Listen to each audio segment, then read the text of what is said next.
The views and opinions of the hosts or guests of the following program do not necessarily reflect those of the management or staff of Intercom Memphis.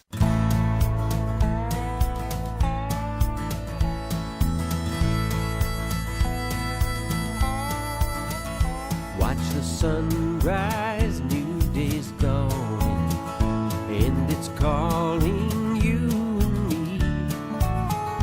Where the mighty Mississippi flows by Memphis, Tennessee. We've got woodlands, fields, and water. Hey, there is no better way. You can find out all about it on Outdoors with Larry Rea. Make some time, take the family, ask a friend, but don't delay. Listen up and learn about it on Outdoors with Larry Rea. Listen up and learn about it on Outdoors with Larry Rea. Good Saturday morning. Welcome to another edition of the award-winning Outdoors with Larry Rea on ESPN 790. Brought to you proudly by the Tennessee Wildlife Resource Agency, Gaston's White River Resort, and Barton Power Sports. Now, here's your host, Larry Rea. Hey, good Saturday morning. Welcome to Outdoors with Larry Rea. We talk outdoors the next 90 minutes on Sports 790. We got Blake Morgan as our show producer, and this being the second Saturday of the month, it means that in studio is Ron Wong. Good morning, everybody. Oh, golly. I see you all the time now. You're everywhere. Well, I try to be, and I got to tell you something. It's a great Saturday morning. Yep, we're ready. And I want everybody to come out and see me. No, not me. Come out and see but you. you want to go see some big catfish today. Yeah. Well, Come out to Pickwick State Park. Yeah. Yeah. Down at the boat ramp there. It is the Bass Pro Shop Big Cat Quest World Championship, and all the finest cat fishermen in the world are going to be there, and they're going to be weighing in probably starting around 2 or 3 o'clock. Come on out early and check out everything they're going to have there. Well, I'll be there, and maybe you'll get a chance to see our friend, the Distinguished Citizen Award winner, Bill Dance. Yes, we're going to talk about that a little bit later All on in the right. show. We're also going to talk about, and you're wondering why Brian Brasher is not in the show today. He's fishing. Well, he's hoping to early this morning. We hope the weather's great over on Pickwick this morning, but you never know. But Brian's going to be fishing this morning with his stepdaughter Macy, and so he's over at Pickwick. Good morning, Brian. Good morning, man. I can't help but think when you guys say you're going to be some of the greatest catfishermen in the world fishing out there, and well, I thought we thought you were. Yeah, I think of the line from Steel Magnolias where they say you have some of the greatest actresses of our era and Dolly Parton. Well, out there today, you have some of the greatest catfishermen in the world and Brian Brasher. And Macy. Come on. And Macy. So I think it's really good. And so we wanted to hook up with Brian before he takes off. And we'll wrap all this up on next week's show. We'll talk to Brian. I know he had a lot of water at Middleton the other night. We did too. We've had enough rain to last us for a while. So I don't know what's going to affect the water over there at Pickwick. But anyway, I know this is an opportunity. You got to be excited to even be doing this, Brian. It's, Macy is my stepdaughter. She's 11 years old, and at that age, boy, they're just looking to latch on to something. Yes. And if it's not fishing, Lord knows what it's going to be. I mean, That's she right. wants to go. So I mean, she wanted to be out of bed early this morning and wanted to be on the water. So why not? Why would you say no? That's and, exactly. You can't. No, you can't And say. it's going to be fun. It's going to be fun. And speaking of fun, before we let you go and get a great page last Sunday, the noodling thing was Different, huh? Oh, man, I've been in the boats with those guys before, and they're a rare breed, so to speak. I guess Yes, they are. Hey, well, I'm put going to my pass. hands under rocks. Yeah. I didn't say in the boat. I'm going to pass. Well, it was one of the folks. If you hadn't had a chance, go to the Commercial Appeal website and just Google Noodle. Yeah, exactly. And you'll find it and everything. Well, we're gonna let you go, buddy, and we will talk to you next week and get all the wrap up and everything and get back on course. Okay. Okay, you guys do a great show. All right. Thank you, Brian. All right. All right. All right. Thank you. See you. Bye, Brian Brasher, and we're gonna. Boy, I'll tell you, he's starting to get around a little bit too. Yeah, at one time he was kind of low profile. Well, he's But got he's a family now, and he's really rolling. So he is. We appreciate him taking time today to be here. So I mean, talk with us before. He normally would be in here with me and Ron on the second Saturday of the month, and we talk fishing a lot.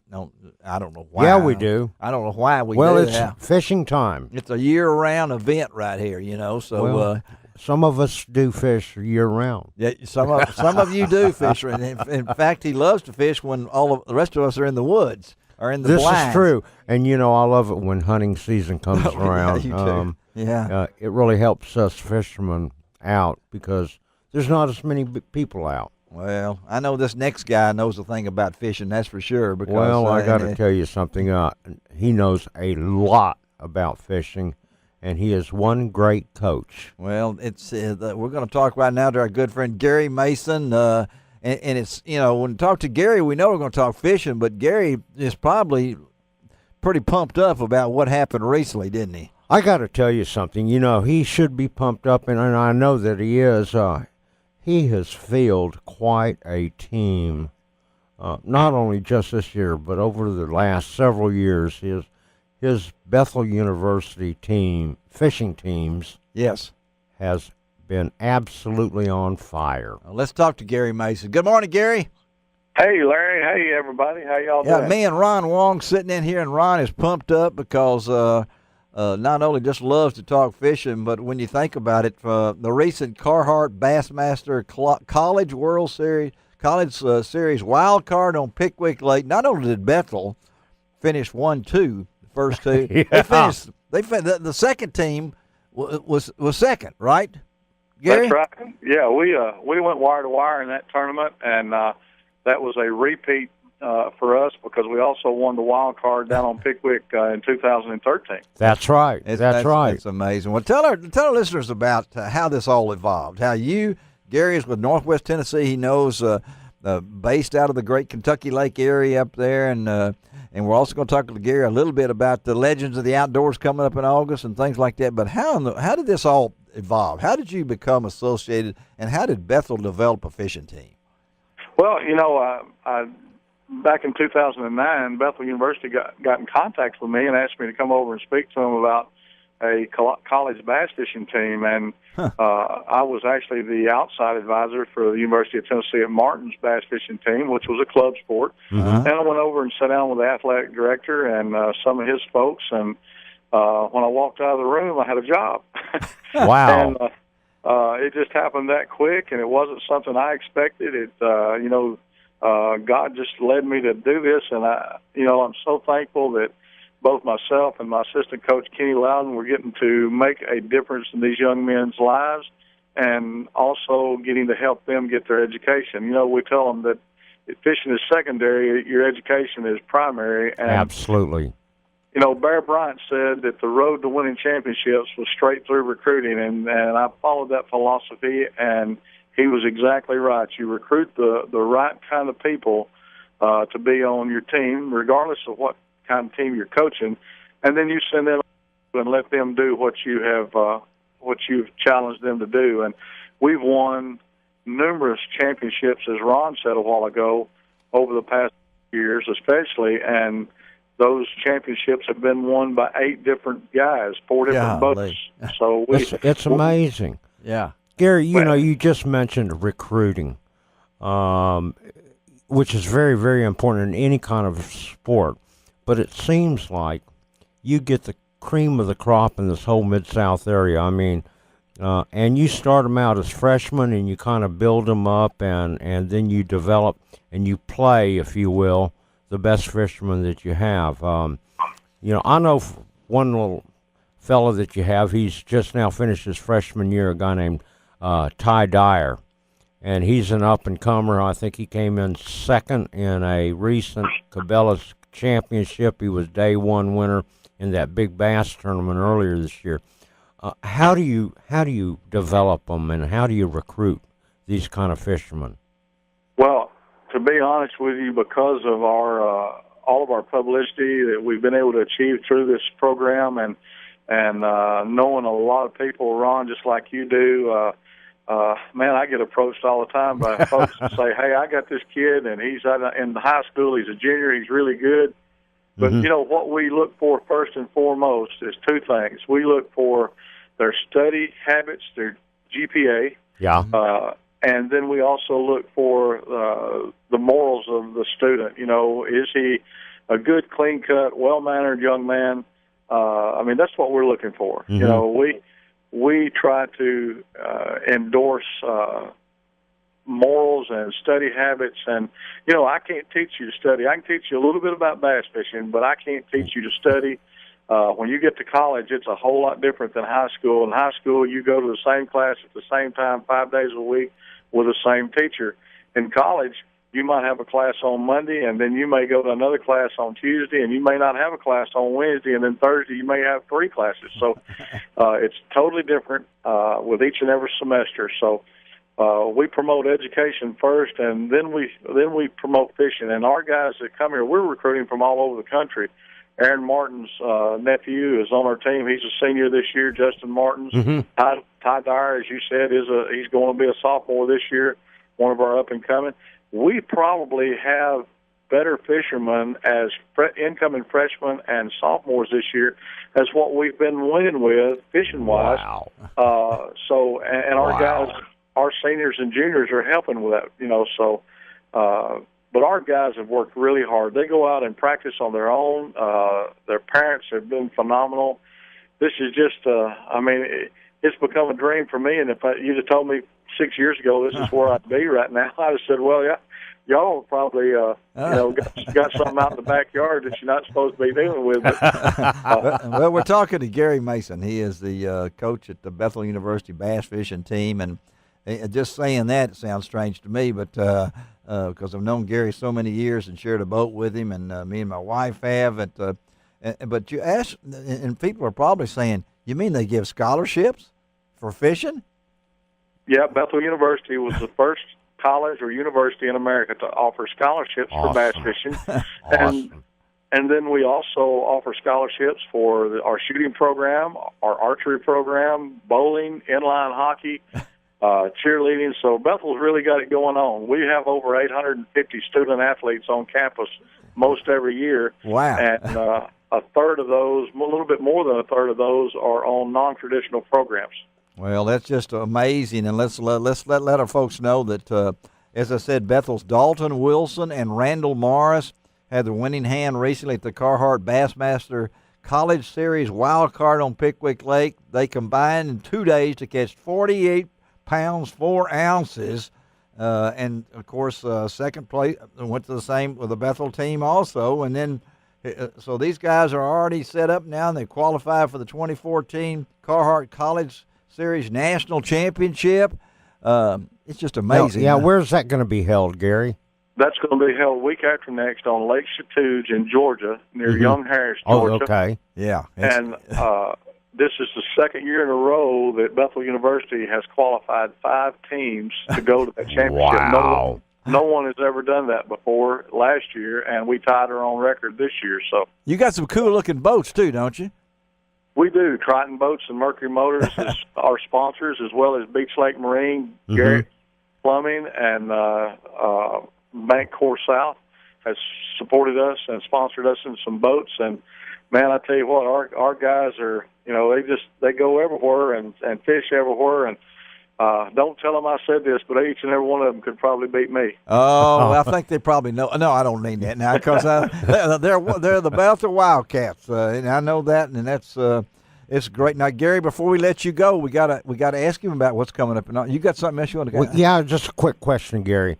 One of the things I noticed in this last tournament that Dalton and Randall won on Pickwick, they were using the new Ben Parker's signature flutter spoon, that 8-inch 2.5-inch wide, 3-ounce spoon.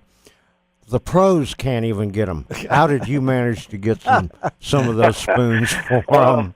Well, trade secrets. No, I'm good friends. Trade secret. I'm good friends with Ben, and also Randall Morris works for Ben as a waterfowl guide on Reelfoot Lake during the winter. So Randall That's was right. actually the one that had that contact well enough to get those shipped in, and we did. We literally got them shipped down to the Chamber of Commerce building in Florence, Alabama, and Randall picked them up the week they were practicing. So they literally just come out. Well, it's amazing. Gary, quickly tell us what's going to happen in August. The Legends of the Outdoors. That's an amazing event. We're going to get more from Gary later on in another show, but give us the dates on that.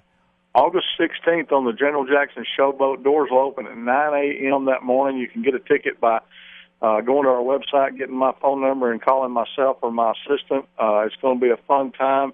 Some of the folks that's going to be there, Wade Bourne, Harold Knight, Miss Helen Sevier, who used to own Bassmaster. Oh, yeah. Terry Denman, Dan Moultrie of Moultrie Outdoors. Yeah. Terry is Mojo Outdoors. Cowboy Jim Fernandez. All right. Yes. Wow. Yeah. He's owned Jensen and Sure Shot Game Calls for many, many years. Probably the oldest He is. original call manufacturer in the country.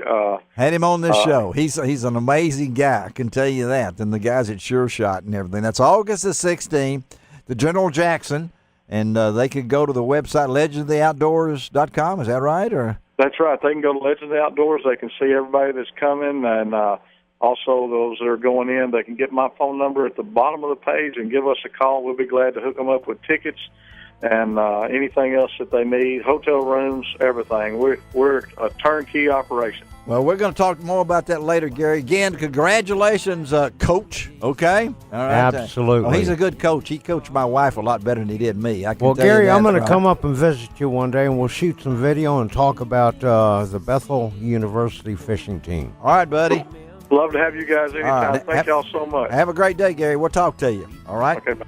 All right, let's take a break on Outdoors with Larry Rea on Sports 790, and Blake Morgan's our show host. Take us out here, Blake. Way. You can find out all about it on Outdoors with Larry Rea.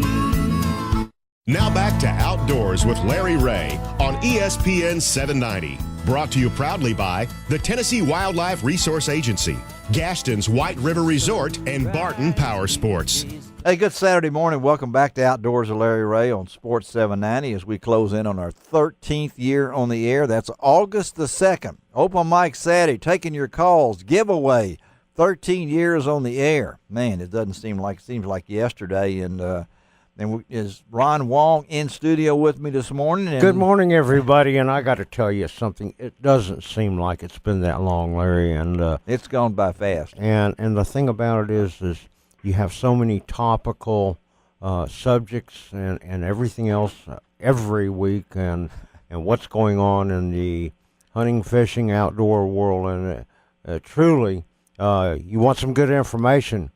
Well, you that's need what to we- give us a listen or go out to lroutdoors.com. We have posted all of Ron's videos, so we have a complete page of Ron Wong videos. I can tell you that, and got some more things coming up. Got a lot of pictures coming up, Got too. a lot of pictures coming up to lroutdoors.com. Well, right now, we're going to stay on the fishing subject, and we love to talk about our good friend Bill Dance, the recent winner of the Distinguished Citizen Award from the AutoZone Liberty Bowl. Absolutely. A great time at the Hilton here recently on the last Sunday in June. Yeah. And now Bill is hooked up with another family of we know of that's been around since 1922. Oh, wow. That's older than me and you. That is older. You and I almost put together. Almost. Almost. Mystic Lubricants is hooked up with our good friend Bill Dance on a promotion, and we're going to let Todd McElmore, he is the product manager for Mystic,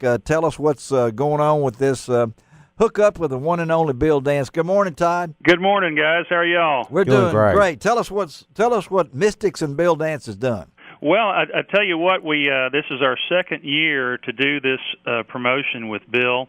It's tied to our Facebook page. Mm-hmm. I'll tell you a little bit more about that here in a bit. But what we did last year and what we're doing this year is all of our Facebook fans go online and track what Bill's doing through our Facebook page and what Mystic is doing. And it started back June 15th of this year, and you can right now through July 15th go on to our Mystic Facebook page. All right.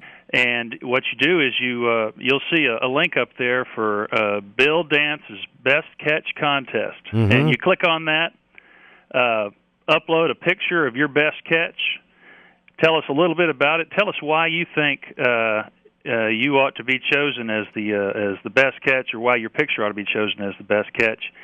And a lot of things are going to happen if you're chosen. What we'll do... one of them's a real nice thing. Yeah, really. It is. It is. And I've had the pleasure of experiencing what we're going to give away to the grand prize winner. What's going to happen is Bill's going to take a look at all those photos. He took a look at literally thousands last year, and he picked his 10 favorites, and then we did a random. We chose one at random out of those 10.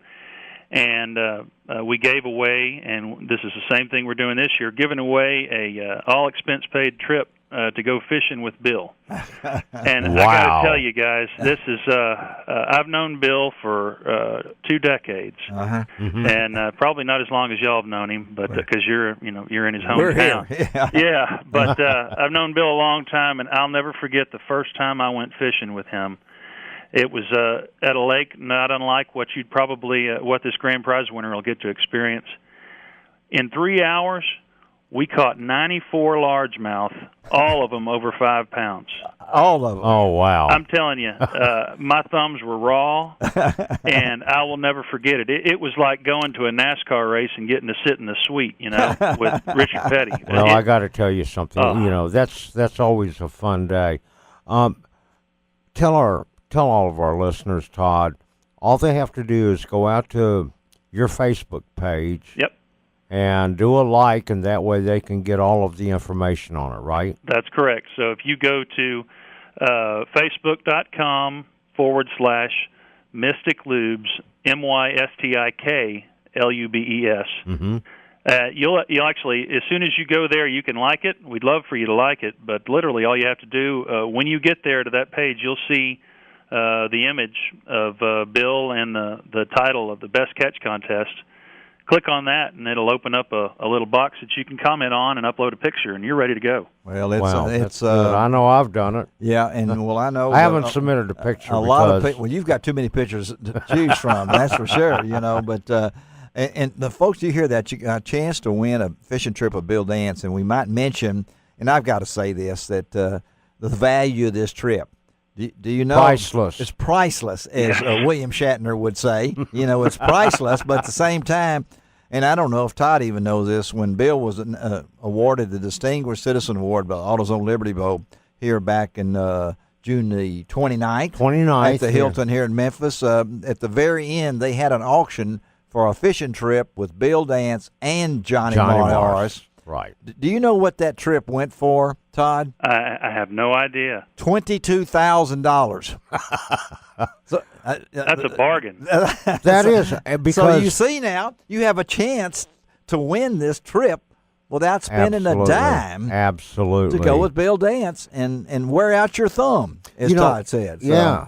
Todd, just while we have a moment, Mystic Lubricants, you guys have been around for a long time, but you guys have really come out with some great products for the boating industry. I know that you have the regular type of lubes, the non-detergents, general all-purpose stuff, but you also have some wonderful synthetic lubricants for the outboard industry. Tell our listeners all about what makes Mystic synthetic so good for whether it's a 4-cycle or 2-cycle engine. Absolutely. It's and we do have a great line of products. I'm an outdoors person, and so I have a fondness for a lot of our niche products that we do, like in marine and ATVs and things like that. Specific to marine, though, we have a philosophy. We focus on the enthusiast, and a lot of other companies that do what we do can be all things to all people, but we try and focus on what we know we do well, and that is niche products like our marine products. And as far as our synthetics go, if you were to go into a Bass Pro, you'd see our full line. Yeah. And we've got everything from your two-cycle oil that you'd mix, for your outboard, to if you've got a Mercury Bravo 1, that you need a 10W30 full synthetic or 10W40 full synthetic that's designed specifically for a water environment. Right. Just a little education. That's what a lot of people will think. Well, it's got a small block 350 in it. I can put the same 530 in there that I do in my Suburban. That's not the case. Yeah. And these products, that's a prime example. These products are specifically designed for the types of engines and in the type of environment that boating enthusiasts are running them in. So, well, I know, Todd, we got to get out of here, but anything that's been in business since 1922. That was the year after my dad and mom were born. That's a long time ago, and I guarantee you, I can remember my dad, who's been passed for several years. He was a mystic man, and I don't mean that just as looking at a crystal ball. But he was one. He always used Mystic products, and I tell you that for a fact. Again, folks, go to www.facebook.com/Mystic Lubes. You can find that, and we're going to post all this as we have on lroutdoors.com. You've got just a few more days to get in that contest, so I hope you folks here in Memphis jump on it.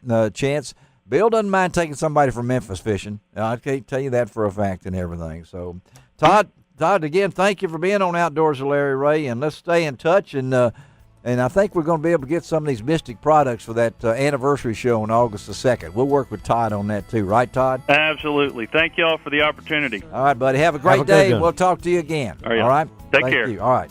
Todd McElmore, he is the product manager for Mystic, and they have that great promotion with the one and only Bill Dance. So let's take a break. We're rocking along. 2 segments already through. Come right back and see if we can hook up. I know he's on the water, so we'll see if that cell phone will work for Steve McCadams on Kentucky Lake on Outdoors with Larry Rea on Sports 790. You can find out all about it on Outdoors with Larry Rea.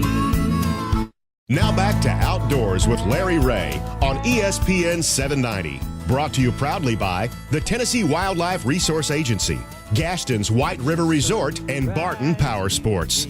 Hey, good Saturday morning. Welcome back to Outdoors with Larry Rea on Sports 790. This is Larry Rea talking outdoors. We do each and every Saturday morning for 90 minutes. This being the second Saturday of the month. This on this July the 12th. You know Ron Wong's in studio. It must be fishing time. It's Good morning, fishing everybody. time every second Saturday of the month. Ron comes in fired up. Yeah, and, I really am today because, I'm excited about a lot of things that's been going on. And we've had some really great guests on already. We've talked a little bit about Bill Dance and Mystic Lubricants. We've been to Bethel University already, and now we get a chance to talk to Bethel's most famous alumni. Absolutely.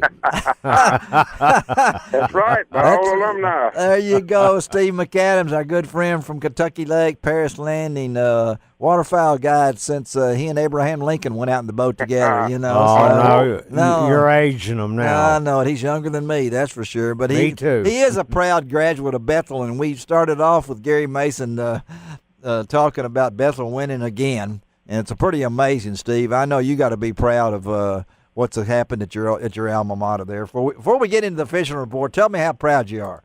Oh, I'm proud to be here. At my age, it's good to be anywhere, and I'm up here on Kentucky Lake catching these crappie on the summer when everybody thinks it's spring only. You're catching crappie? Supposed to be blooming, and I'm telling you, these summer crappie have been biting pretty good lately. All right. They're starting to stack up pretty good, aren't they? They got back on that structure real good, Vaughn. This time of year, they're in between the real deep summer pattern and kind of hanging out in between here. And everything's been a week or two behind this year. I don't know if it's because of the cold spring or not, but we're catching a lot of fish in the 13 to 15-foot zones around these deep stake beds, and they're in them pretty good. Wow. Well, people don't think here on the July 12th, crappie. You're right. And, Yeah. So you have to I'm telling convince you, they them. miss out on it. Even throughout the month of June and early July, it's been quite consistent. The fish are holding tight to that structure just like they ought to be, and we're catching some good numbers and good size ones mixed in. Having a lot of fun doing it. And how are you guys catching them, Steve? We're tipping a lead head with a minnow. It seems like that live minnow is enticing the bite a little bit, enhancing the presentation, and still using the jig some, but we're tipping it with a live minnow and holding it vertical fishing right down in that thick cover. And you don't have to jig it around either, do you? You don't have to do much. You get it in front of him, he'll do the rest. You don't have any stake beds out, do you? I've got about 250 or 300, but you can come help me build a few more if you'd like.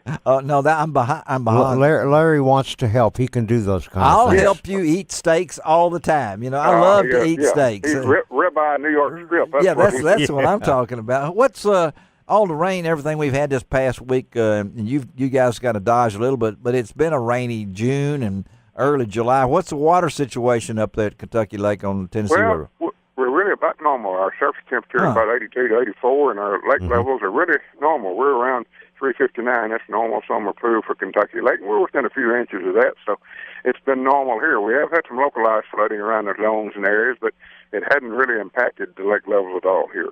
Well, I know one thing that we're going to talk to Scott Yaich in the last segment of the show from Ducks Unlimited about the breeding waterfowl numbers up north, which I know you look for and everything, because even though it's July, you also got waterfowl on your mind too, right? Oh, always. I'm always thinking about ducks. You're right about that. And I'm glad to see that fall flight forecast so good this year. Moisture, you've got to have that rain. It's a crucial time upon the wetlands and the breeding grounds, and it looks great again this year. The numbers are up on, I think, 8 or 9 out of the key 10 species. So I'm always optimistic when I see that good fall flight forecast. You got to have weather. We all know that in the Mid-South, weather is always a factor for us, but it's nice to know the resource has rebounded again and the numbers are there. And if you get the weather, then we'll get the birds, but they've got to be there in the first place. You got to have a good hatch to have a good season, and I'm very optimistic. I just got the information last week, and I looked at gadwalls and wiggins, and I saw pintails were down a little bit, but overall it looks pretty good.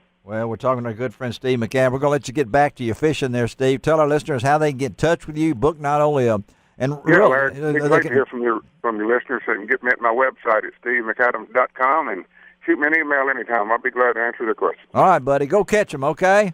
Great to be Have with a good day. All right, Steve. Bye.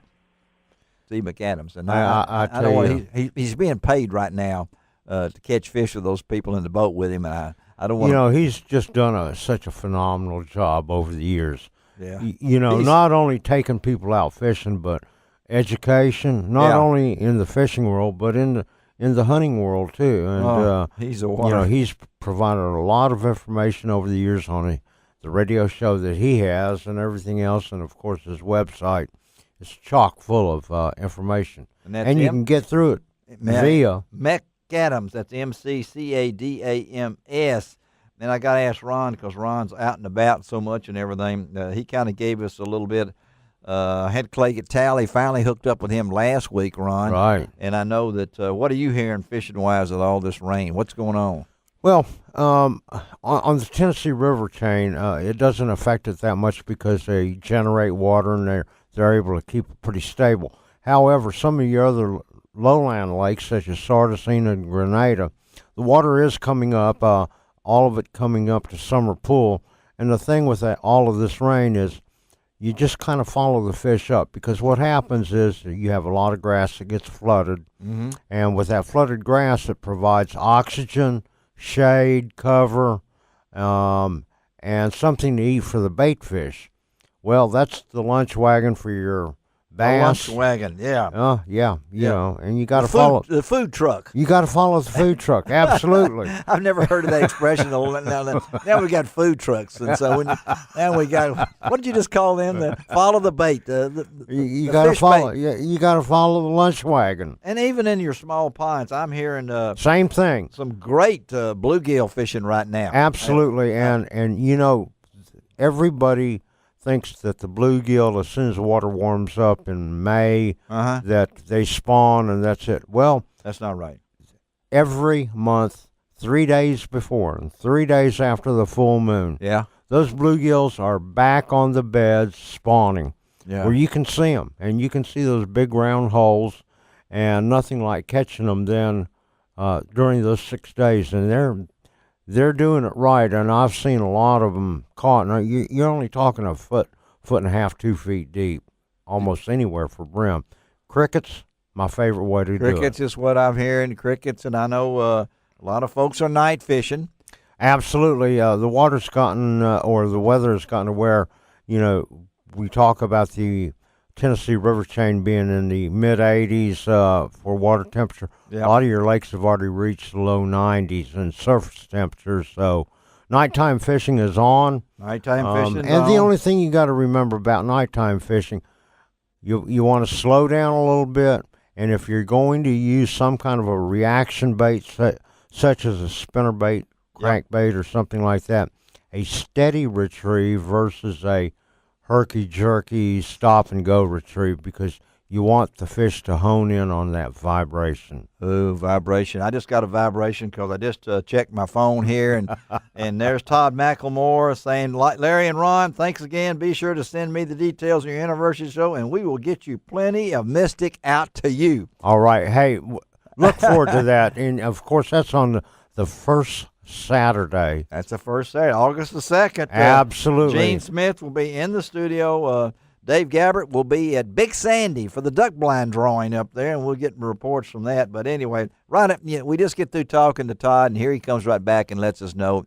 Well, I got to tell you something. I'm amazed at how much knowledge I have now. Well, on my phone. go out to the Mystic Lubricant Facebook page and do a like, or go just follow the instructions they have there. I know I've done it, and really it's a good way to find out information as some of these wonderful companies come out with their different new products and those kind of things. And go to lroutdoors.com, because I don't want to sound flippant or anything, but Ron Wong, he's down at least 2 sizes in his britches right now because he's been running himself so many different places, and got some great video that he's posted. The pictures are coming up from the rodeo, fishing rodeo, the Darrell Worley, the FLW. Yeah, both at Pickwick and Kentucky Lake. The Big Cat Quest. Yeah, and the one that was just in Tunica, and the one that's coming up here, or today, way in today at Pickwick. At Pickwick Lake today. And so Ron is. And also, Larry. Also, your name is also Ron, also Wong.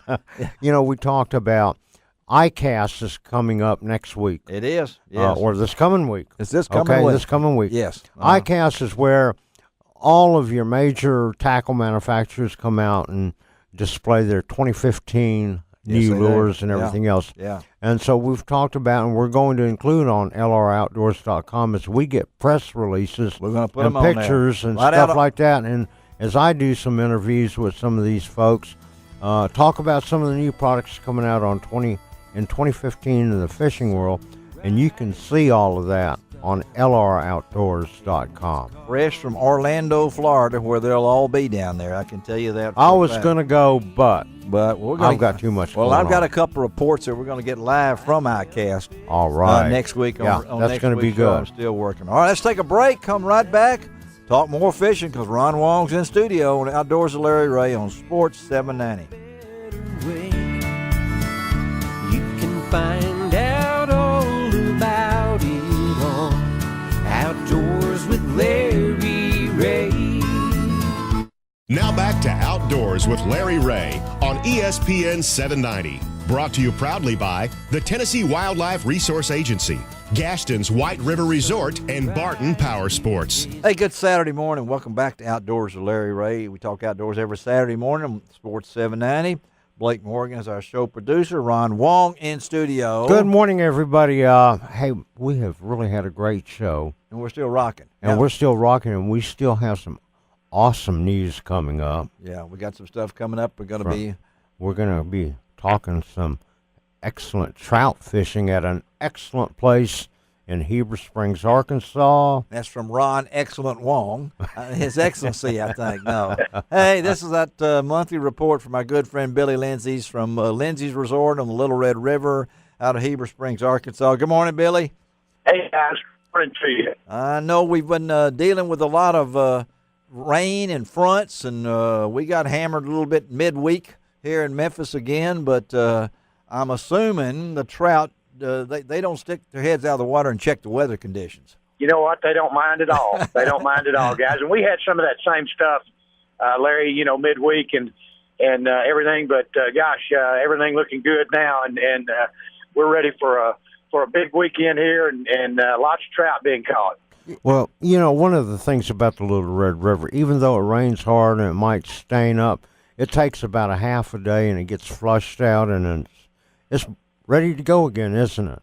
Yeah, exactly. Even if it gets just horribly muddy under some real adverse conditions, in a matter of a few hours of generation, it's pushed that on downstream. Of course, we're only 2 miles below the dam, so the further down you go, the longer it takes to do that. Right.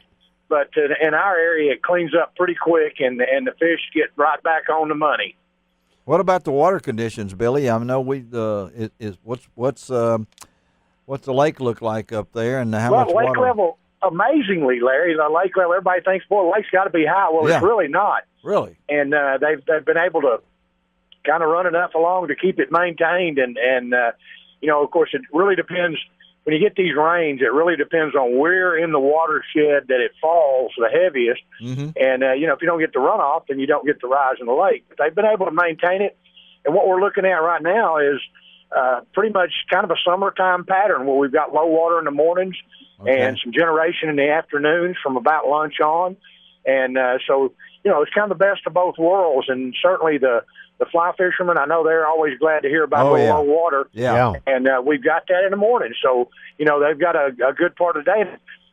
These fly fishermen kind of know how to play this game. And you can start out upstream on low water and then work your way downstream throughout the day and probably stay ahead of the water and get most of the day in. So, that's a good situation for them. And then with the little generation in the afternoons, Ron, we get out there and throw those crankbaits and stuff a little bit, and that works well, produces some really good fish. Yeah. So, all in all, conditions are really, really good right now. That's awesome. And, of course, the Pot of Gold restaurant is open and ready to serve, too, right? Why do you always bring in food? Well, we haven't talked about food all morning, and that's one of my favorite places to eat. But, if somebody goes out and catches a few trout and they want to eat some fresh fish, you guys will do it all for them, right? Oh, absolutely, Ron. And it doesn't get any better than that. I mean, when you go out there and catch them that morning and come in there and eat them that evening in the restaurant, and Lindsey, I can assure you, will fix them any number of ways, and you're going to like one of them because they are some fine eating, and like I said, doesn't get any fresher or better than that. And I know in July, a lot of people say, well, I don't have a chance to catch a big one. Well, I still think there's some out there that you can catch in July, can't you? You know what, Larry, and I've talked a lot about this over the last year or so, but our slot limit on this river, one of the smartest things I think Game and Fish has ever done in management of the Little Red River, and that slot limit, that 16 to 24-inch slot limit, is producing good fish year-round. Year-round. We're seeing rainbows like we haven't seen size-wise since the probably mid-late 80s. And so, back in the days when everybody kept the lunker boards and things, and now you're aging yourself. Yeah, really. And it's that kind of quality. It's made such a huge difference, and the quality of the fish is there. And they're catching. Here we are in July, and we're still seeing slot fish every day. They're catching slot fish every day. Wow, that's fun. That's good stuff. Well, Billy, we appreciate you taking time to be with us on this Saturday morning, buddy. Say hello to everybody at the family, because we are part of the family over here. Absolutely. And if somebody wants more information about Lindsey's Resort, how do they do it? You bet. Go to our website, www.lindseyresort.com. You can also link up with us on Larry Rea Outdoors, LR Outdoors website. Right. Or you can call us toll-free, 1-800-305-8790. And we'll be glad to talk with you person to person and get you set up. All right, buddy. Have a great day, and we'll be talking to you, okay? We'll stay in touch. I appreciate you guys. Take care. Thank you, Billy. All right. Billy Lindsey from Lindsey's Resort. Bill Lindsey Sr. and Billy's dad and mom started that resort long time ago, and I know I have a great association between not only Lindsey's but Gaston's White River Resort, and I couldn't do a trout fishing segment on this show without mentioning that those are two of the world-class facilities within 5 hours. Lindsey's is about 3 hours from Memphis. Gaston's about 5 hours from Memphis. And I know that Billy and Jim Gaston are wonderful friends. There's really no competition here. There really is. They support just getting out. Take a kid, take somebody. What a great way to catch a fish. You're talking about two different areas that both offer 8 generators in the white, 4 on the little red. Yeah, that offer different types of things to do. Mm-hmm. All of them have beautiful scenery. Oh, yeah. And what about that FOOD? I'm not even going to say the word this morning. I was not going to say it. I'm spelling it. I'm not saying the word. I'm spelling it out. Okay? You know what? I got to tell you something. You know, people ought to go out there and do a like on Gaston's White River Resort Facebook page. There's some beautiful pictures that are out there. And yeah. Good stuff. Good stuff. And, again, that's Lindsey's Resort on the Little Red River.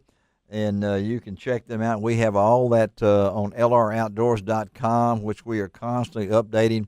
And I will say this morning on today's show that we wish a speedy recovery for Gertie Trebo, our good friend Guy Trebo. His mom fell and oh goodness, had an injury there. And so Guy, I know that he is our webmaster, does all the great work on lroutdoors.com. And so we hope, Miss Gertie, that you have a speedy recovery. And again, looking forward to August the 2nd. It's amazing. You know that August the 8th through the 10th is the Mid-South Hunting and Fishing Extravaganza.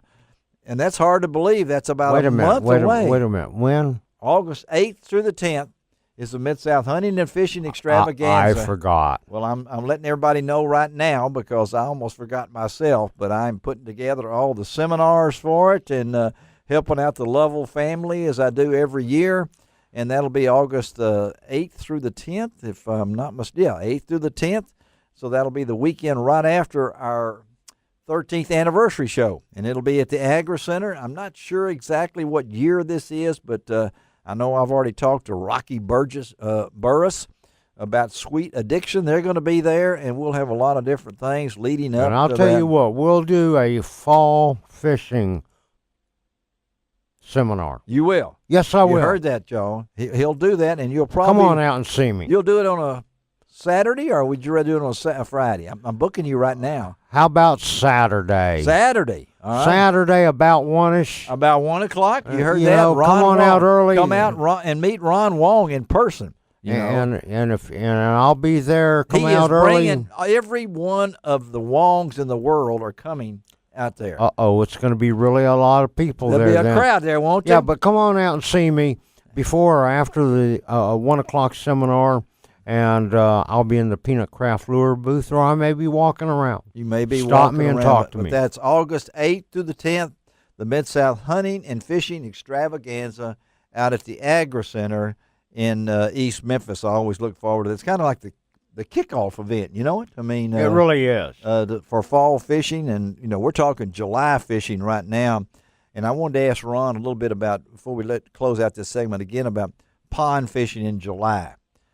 Now, the water temperature, you were telling me that the water temperature, a lot of it depends on how deep, what these ponds are. And all these ponds are full right now. I can tell you that. Yes, they are. There's more water than I've ever seen in July. Well, here's the thing about it. Because of all the rain that we've had, and we continually get rain. And, of course, Steve McCadams talked a little bit earlier about, we're about a month behind in our weather. Yeah. But those fish are going to get shallow several times a day to eat, because that's how they're going to do it. Yeah. Because all of the food, whether it's bugs, bait fish, or whatever, are going to be shallow in the grass and everything else. And I have to tell you, if you're going to be bass fishing, there's only two things that I think you really need in pond fishing right now. What's that? One is a small spinnerbait. Small spinnerbait. And two is a stick bait. Okay. A Cinco type bait. Rigged wacky style. What is wacky style? I love it. I love it. All you have to do is stink bait. Did you say stink bait? No, wacky style. You just take a hook. Yeah. And you hook the worm through the middle of the bait itself. And that makes no weight. It makes it wacky. Yeah, and you throw it out, and you just kind of occasionally just twitch your rod just a little bit and let it sit. And Larry, I took you out and did that a couple of years ago, and we caught some pretty nice we caught bass. Fish right off the second cast. It was how hard is that to do? But that will work really, really good in any kind of a pond this time of the year. All right, that's Ron Wong as he gives his expertise as only Ron can do. All right, let's take a break. Blake Morgan is our show producer. Take us out of here on Outdoors with Larry Rea on Sports 790. We'll be right back.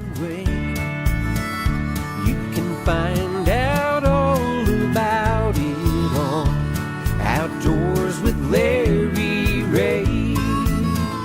WMC Memphis, WMFS HD2 Bartlett Memphis. Go local on 92.9 FM ESPN. Go national on ESPN 790 AM.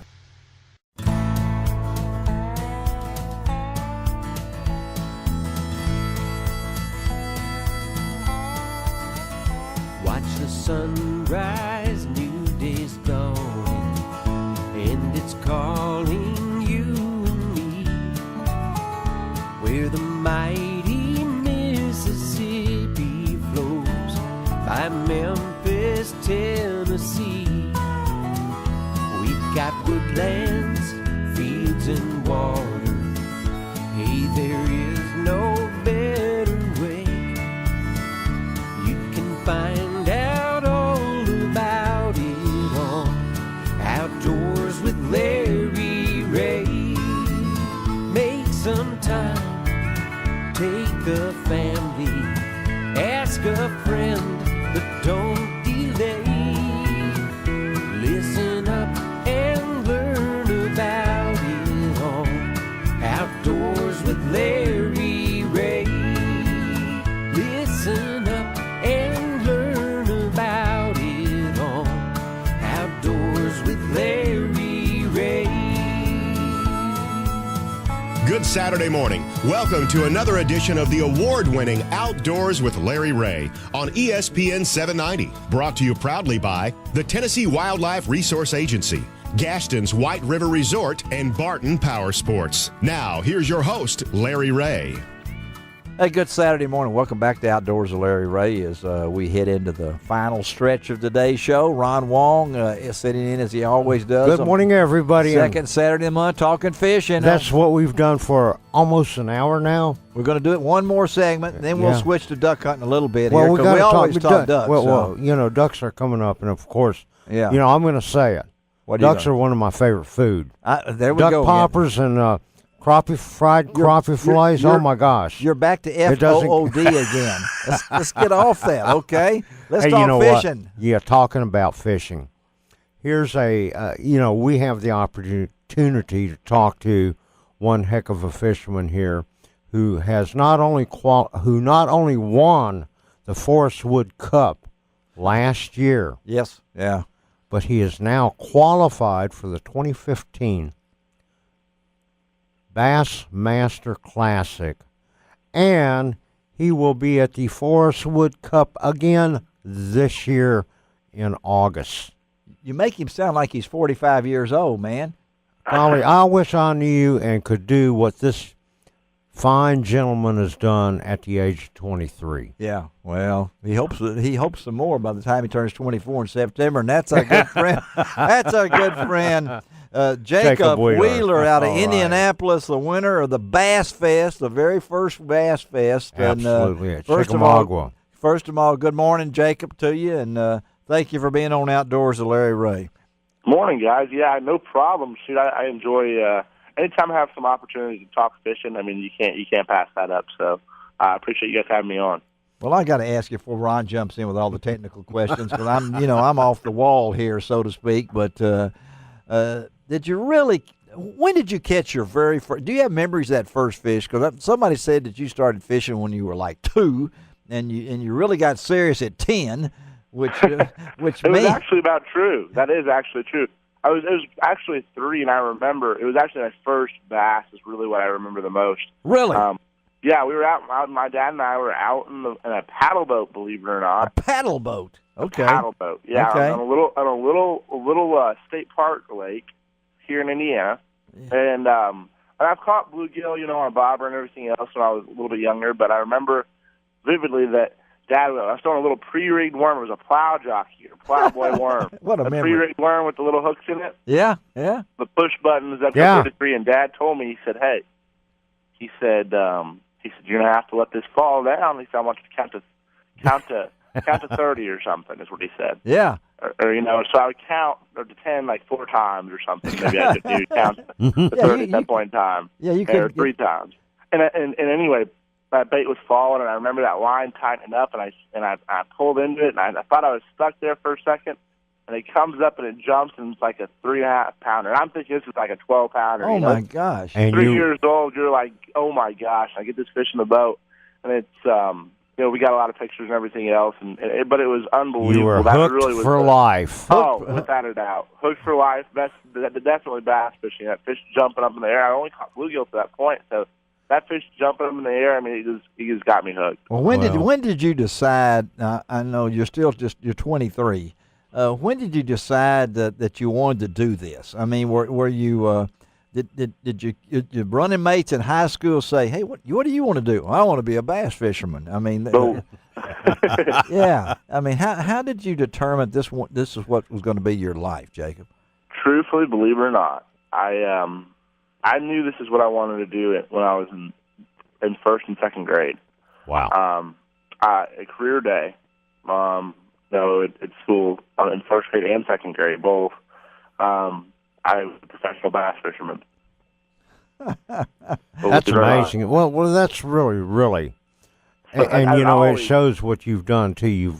You've learned well. You probably have studied the subject matter in depth ever since then to become what you are. Yeah, and the success that's come at this age. And we've talked. We talked to a lot of you guys, and people don't know what a grueling schedule it is, and how demanding it is on your body. Even some of these younger guys, the older guys. Edwin Evers, is that still one of your heroes? Yeah, Edwin's still so consistent. I just he's one of the most consistent anglers out there, and the thing I like about Edwin is he's so versatile. Mm-hmm. One tournament you catch him out deep, the other tournament you catch him flipping. He's been very consistent. Absolutely. In what he does. And you got to be versatile. And talking about versatile, here you go to Chickamauga. Yeah. Which is a pretty good distance from Indianapolis, and of course you've got some friends that are down there, and you were able to learn a little bit about the lake.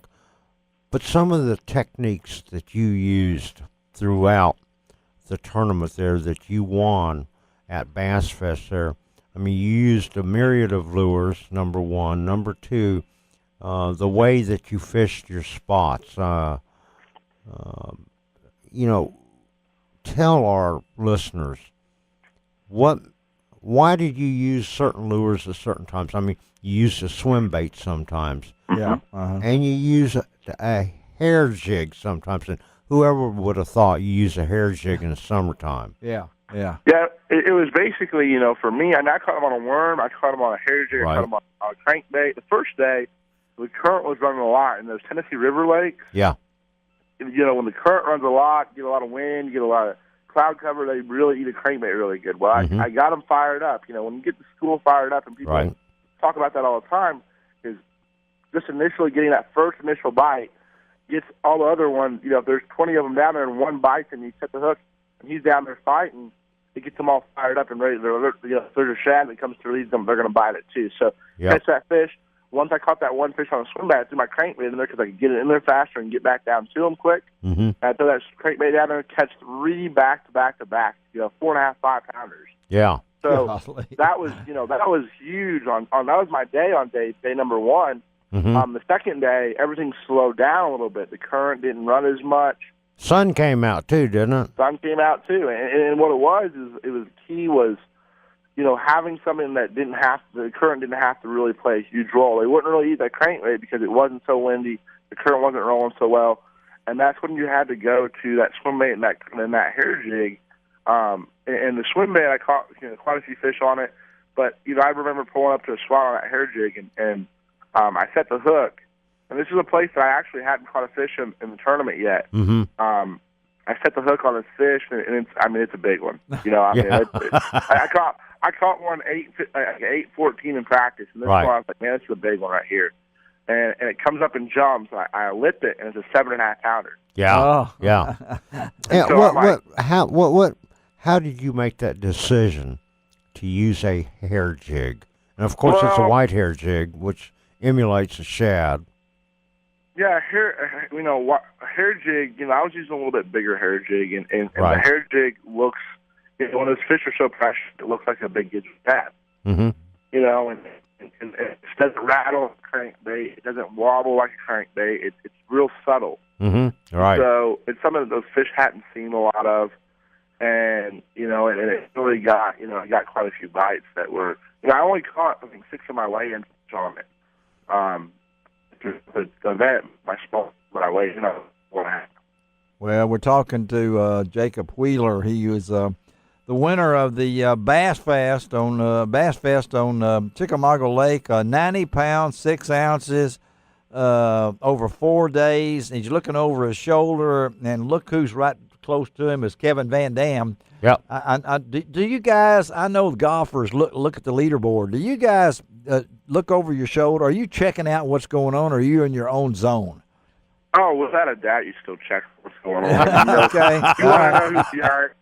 You want to know who's behind and how far you're ahead. And, yeah. And it affects the decision you make on the water. If you're behind, you might have to go to a place that you only get 5 bites and you need 26 pounds to win. Mm-hmm. Yeah. Or if you're ahead 5 pounds or 8 pounds, and you go to a place that you can get 15 pounds real quick, and then you can go for the win. Then you can go to really cap it all off. So it definitely does affect you, and you have to play the field accordingly because it just depending on how much you're ahead of the game. It's like a golfer. If he knows he's 3 strokes up, he just takes his time. Yeah. Getting down, he's on the 18th hole. He takes his time, make sure he sets his putt up everywhere he can get a par, or a bogey where he knows he's going to win. Well, coming up very soon, almost about a month away, Lake Murray. Yes. Forest Wood Cup. Have you had a chance to get out and do a little scouting there? I have not yet. I'm actually getting ready to go to ICAST, but I'm driving down to Lake Murray next Tuesday. Okay. Next Monday, and then I'm going to fly out of Columbia to go to ICAST. I'm going to fly back in. I'll have my boat and truck in Columbia, so I can just go fish on Lake Murray for 4 days. Then I have to go to fish a Bass Open up on Lake Champlain. Oh yeah, you have to do that, right? Yeah, you got to finish the Open Series there. But I look forward to seeing you there at the Forest Wood Cup, Jacob. Yeah, it's going to be an interesting tournament. That lake really. When Michael Bennett won it back in, I think it was 08. 08. He caught him shallow, and the majority of the field caught him shallow. Mm-hmm. I love to fish shallow, and I think, and if I can, I tell everybody all the time, if I have a choice to fish for 5 bites that weigh 12 pounds out deep, or if I have a choice to fish for 5 that weigh 12 pounds out shallow, I'm going to go shallow every single time. Absolutely. Every single time. Me too. Well, buddy, we appreciate you taking time from your busy schedule, heading to ICAST.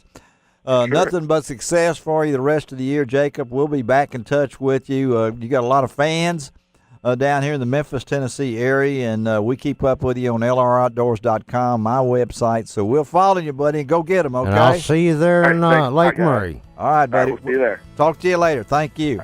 All right. Jacob Wheeler. Nice young man there. That, I'll tell you. An represents up-and-comer. Yeah, up-and-comer. He's already got there. He's already he's already there. He's already up, and all he can do is go higher. He's doing that, too. All right, let's take a break, come back, and Ron can sit back and take a deep breath. We're going to talk ducks, and you can talk duck poppers if you want to here with our next guest on Outdoors with Larry Rea on Sports 790.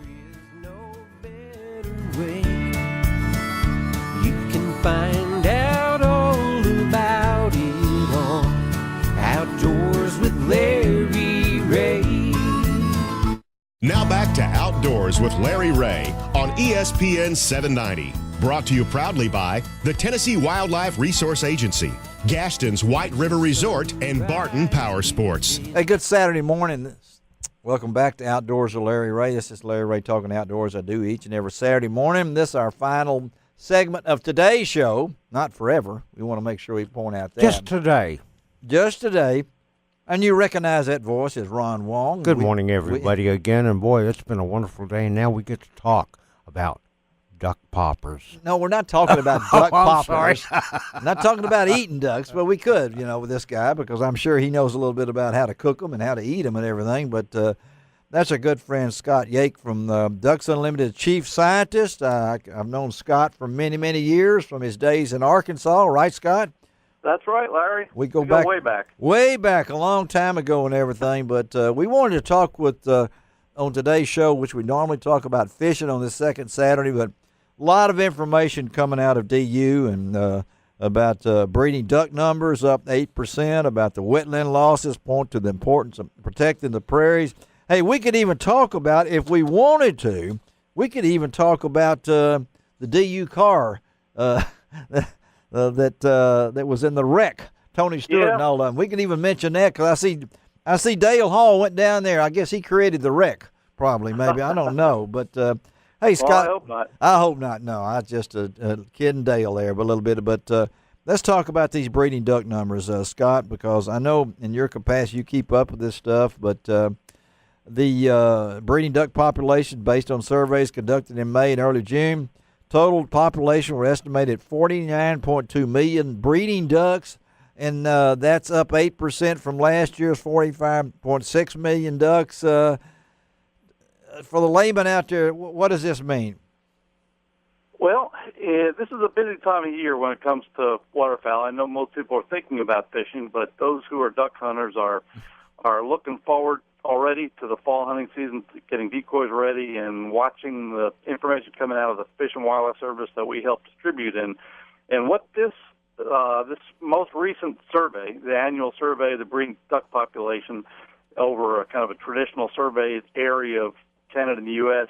has essentially shown are record numbers of a duck breeding population. I mean, 49.2 is the highest we've seen since 1955 when these surveys started. So now that's only slightly higher than the last couple of years. I mean, if somebody digs into the data, the total number's up 8%, but the 10 surveyed species, all of them are considered to be similar to last year by the Fish and Wildlife Service. I mean, there's going to be a little bit of variation from one year to the next for various reasons. But the one that's up considered to be significantly is American widgeon this year. That was up by about 18%. But the other species are up, 5 to 10%, somewhere in that vicinity. Pintail was down 3%, which is not much of a change at all. And canvasbacks were down a little bit, but they have a fairly small population, but they're still above the threshold for purposes of hunting this fall. And Scott, what are we basing this on? All the rain, everything we've had up north. What's the reasoning?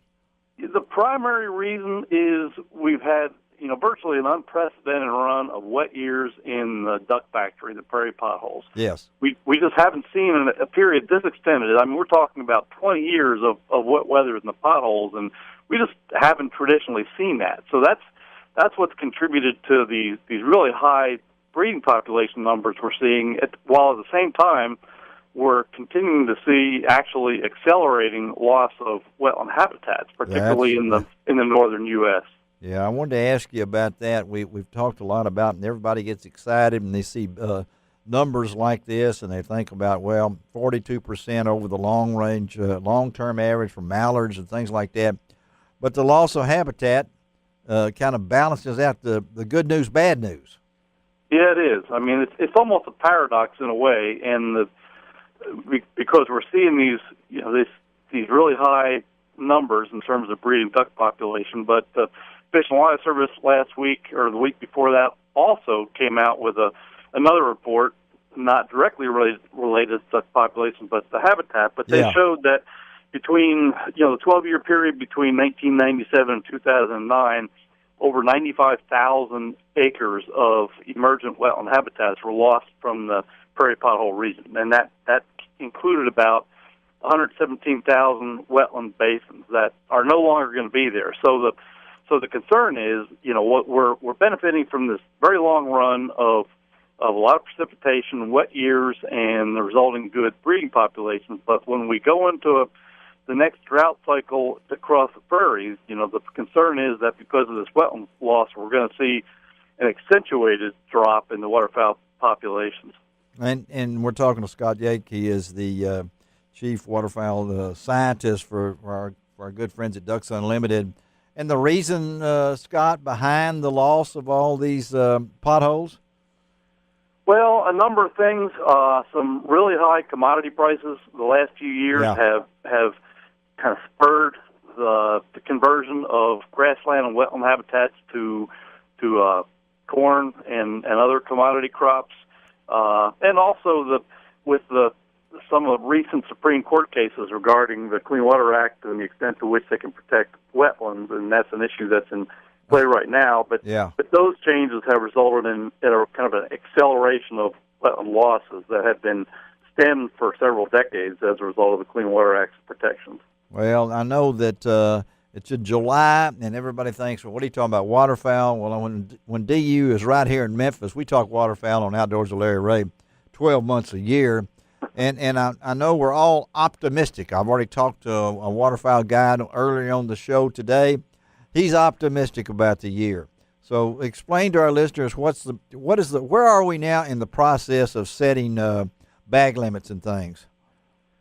Well, the Flyway Councils, which have the representative of all the states, and of course we're in the Mississippi Flyway Council. Right. Their representatives are gathering all this data coming out of the Fish and Wildlife Service. Some of them have some of their own data, and they're looking at it very carefully as well. We should, any time now, we should see the hunting season results from last year, which will be another piece of information they'll use to then go into their flyway meetings in about 2 weeks from now. It's usually the third week of July, so the week of July 21st, they're going to be having those meetings, and they'll be boiling all this down and then working on setting the regulations, the hunting for the next coming hunting season in 2014, 2015. Now, anticipations would be, because populations were similar to last year, most aspects of the hunting season would probably be similar to last year too, in terms of regulations. And then, of course, as we all look forward to the season,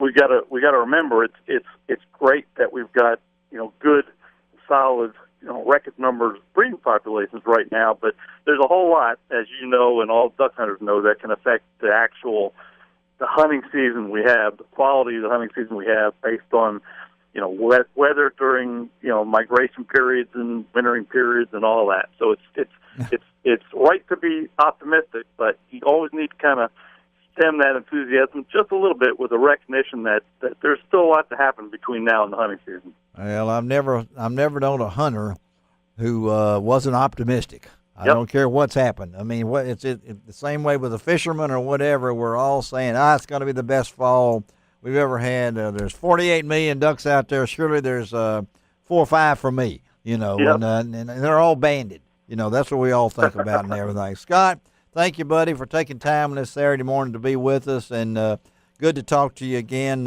Tell everybody hello at DU, and we'll stay in touch, okay? You bet, Larry. It sounds great. Appreciate Take care. it. Thank you. All right, Scott. Bye. Scott Yaich, he is the Ducks Unlimited chief scientist. Appreciate Matt Coffey setting that up for us, and always talking ducks on Outdoors. Boy, it does sound good for the upcoming season. A lot of numbers out there, a lot of big numbers, and speaking of numbers on your calendar, I know Ron Wong's a busy guy, but we got something coming up. Don't forget, July the 19th and 20th, it's a St. Jude 2014 archery tournament. Out at Everything Archery, 5454 Pleasant View Road in Memphis. The one and only Byron Ferguson will be a guest out there. Of course, he's the legendary Byron Ferguson. We had him on last week's show talking about it. Going to be a lot. Going to be a senior division, adult division, young adult division, youth division.